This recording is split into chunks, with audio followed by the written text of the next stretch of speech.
How about this? You talk to the defensive coordinator for Tampa, and don't think I can throw the ball over 20 yards and see how far that gets you. How about that? Sassy Cam. The former MVP has dealt with a myriad of injuries since he was drafted #1 overall in 2011, in part due to his lack of protection and obviously his style of play. The man can run the ball as well as throw it. We know he's an exceptional talent. Max, I want to start with you. In terms of success, do you feel like the only... Oh, Dominic Foxworth here. Good to see you, my friend. Yeah, I'm just all focused, all right? That press conference. Max, is health the only issue with Cam? Yes. I don't know what he's touchy about that for. That's like a compliment to him. Look, I will say this every time his name comes up, because I've taken shots at Cam when I thought he deserved them. He came out the year before Andrew Luck came out. Andrew Luck is now retired. Cam is still playing. Cam's got him on longevity.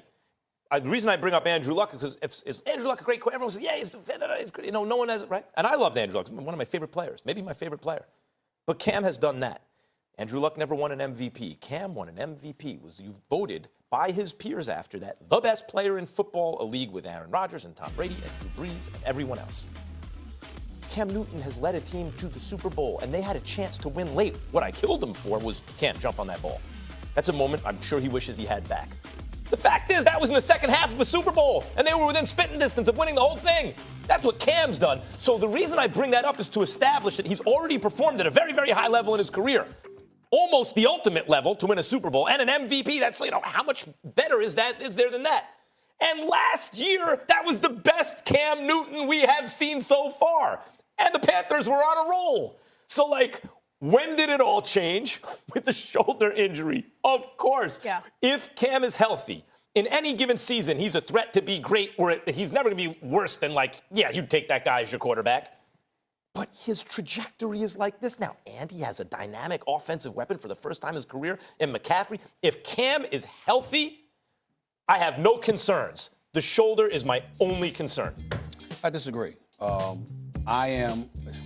It's hard for me because I'm a Cam Newton fan, but he's the third best quarterback in his own division.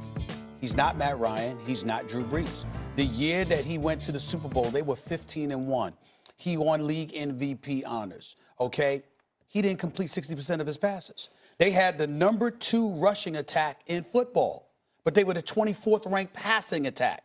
I'm a guy, it's a particular thing with me, Dominique. When you are a quarterback, I'm looking at your ability to throw the football in order for me to define.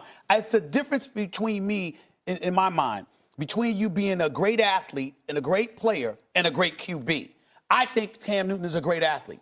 I think Cam Newton, when healthy, is a great player. But when I think quarterback, I'm thinking one criteria above all else, your ability to fling that football. And that is my one question about him. When you look at the Carolina Panthers, and by the way, I'm not telling you anything I didn't tell Cam. Cam and I haven't spoken in years or anything like that. We don't know each other like that. But there's a couple of times that I've seen him in the past. I told him, consistency throwing the football. That's my one issue, okay? And all I'm saying is when I look at him and I look at Carolina when they've had success, their defense with Kuechly, with Thomas Davis and those boys back in the day, they were something special. It's not to say that he was awful by any stretch of the imagination, but I can't ignore the fact that, A, when you completed 60% of your passes as a rookie, you never did it again for 7 years until last year. And then I'm looking at your division, the NFC South, and we're talking about greatness here. And you're the third best quarterback in your own division. I disagree with that. I think he's the third best passer in that division. That's what I mean. Second best quarterback. That doesn't mean he's the third best quarterback. Okay. And I think there are many different ways to skin a cat. And just because he doesn't play quarterback in a way that we're used to doesn't mean that he's not effective. And while I think that the completion numbers aren't great, he's still been incredible. So from 2011 to 2017, he had the best yards per attempt of any quarterback in football because he can go down the field. So he's not going to dink and dunk you. All the stuff that we hate about modern football, as much as we like modern football, no one likes when everyone's just dink and dunking. You want to take those big shots, which is why I agree with Max. If his shoulder's not right, that means he can't run the ball the way that he used to, and that's a part of his game. It's not going to go away, and that's what makes him special. And he can't go downfield with the aggression that he has in the past. That's my only concern. Let me go to both of you with this. You play corner? Yep. You're a cornerback in the National Football League, and every game or every other game, you got an interception.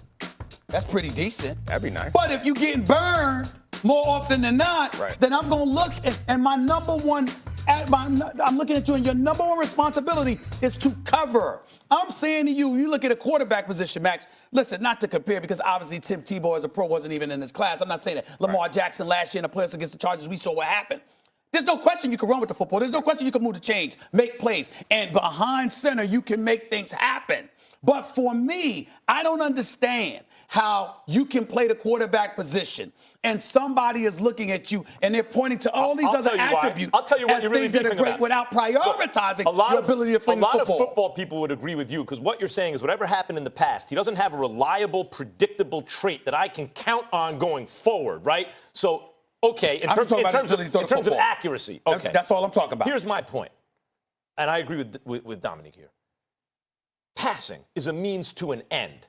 I don't care how you get the W. Just get the W. When you put Cam on a team with a fighting chance, they win a lot. And it's because, and one of the big reasons is because he's playing quarterback. I emphatically disagree with that means to an end statement, because I think that everyone has a job description. Okay. And your number one job description as a quarterback is to be able to fling the football. That's why we'll never agree. Because I don't agree. The fundamental point that you're talking about, your number one job as a quarterback is not necessarily to throw the ball. Your number one job is to move the ball down the field and score touchdowns. Yeah, we disagree there. If you're scoring touchdowns with your team and you're running it, you're passing it, whatever, it doesn't matter to me. If you can put together an MVP season without being an elite passer, then you're fine with me. I disagree with that definition, too. The number one job of a quarterback is to lead your team to victory. That is the real job. Look, Tim Tebow, you and I will always disagree about this. Tim Tebow, because he's a winner, but because his mechanics, that's a goal. That's not a job. No, I mean, that's what your goal is. No. How are you going to get to that is what I think your job is. But part of it could be leading in the locker room. Right. Part of it could be showing faith in your receivers. Part of it could be running. Part of it could be throwing. Part of it could be reading defenses and audibling. What's the number one, though? The number one is, that's why Stephen A. is saying his number one is passing the ball. And I'm not going to disagree with you. Cam's not a precision passer, but the stat that I gave is a real one. He has the best numbers from 2011 to 2016 for yards per attempt. That's because he takes big shots downfield, and it may not be consistently accurate, but he moves the ball. That's a fair argument. I'm not refuting that. I'm saying that, listen, I didn't say that Cam doesn't win. I didn't say that Cam wasn't great as a player. I didn't say that he wasn't a great athlete. I'm saying to you, based on what y'all are telling me, hell with it. If you can find a way to move the chains, so what? Go behind center. And I'm like, wait a minute. There's plenty of dudes that can be effective if that ain't the criteria for a quarterback. When you're behind center, the belief is that you have the ability to fling the damn football. But you know what it is? It doesn't matter. Here, let me make an analogy. I didn't say he doesn't. I'm just saying that's a criteria. Let me make an analogy. So taking big shots down the field, that's hitting home runs, right? Mm-hmm. And dinking and dunking, like with accuracy, let's call it stealing bases or something like that, okay? Or let's call it hitting for average. Okay, stealing bases is the run game. You want him to be Barry Bonds. He's only Bobby Bonds, Barry's father, who was an all-star, by the way. He hits home runs.